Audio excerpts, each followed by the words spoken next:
তো বন্ধুরা, এখন আছি উৎমাছড়া, যেটা বর্তমানে সিলেটের একটি ভাইরাল পর্যটন স্পটে পরিণত হয়েছে। তবে এই জায়গার সব থেকে বিশেষত্ব যে জিনিসটা আমার মনে হয়েছে, এখান থেকে ইন্ডিয়ান সীমানাটা খুব কাছে থেকে দেখা যায়। তারই একটা উদাহরণ দেখুন, ওই যে সামনে তারকাটা, আর ঠিক সামনেই কিন্তু একটা ব্রিজ দেখতে পাচ্ছি, ওটা কিন্তু ইন্ডিয়ার ভিতরে। আর এইখানেই মূলত ছোটোখাটো পরিসরে একটা পর্যটন স্পট তৈরি হয়েছে। তো এই হচ্ছে অবস্থা।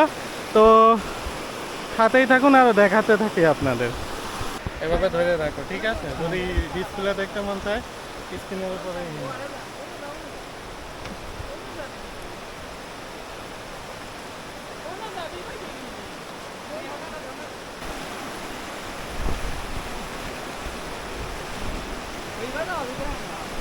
আরে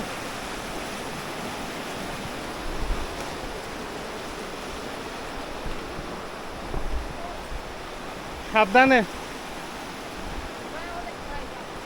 হ্যাঁ,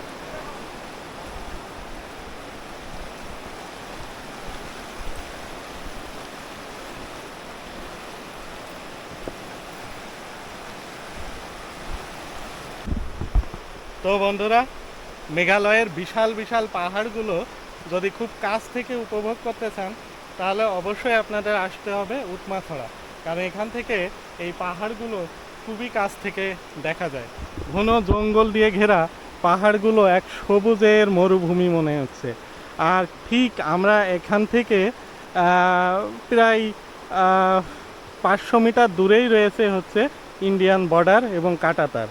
তো এই হচ্ছে ব্যাপার। উপর দিয়ে একটা রাস্তাও দেখতে পাচ্ছি।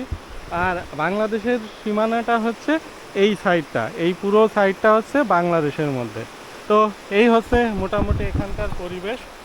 আর এখানে আসতে গেলে অবশ্যই একটু ভোগান্তি পোহাতে হবে, কারণ রাস্তাঘাটগুলো খুবই খারাপ।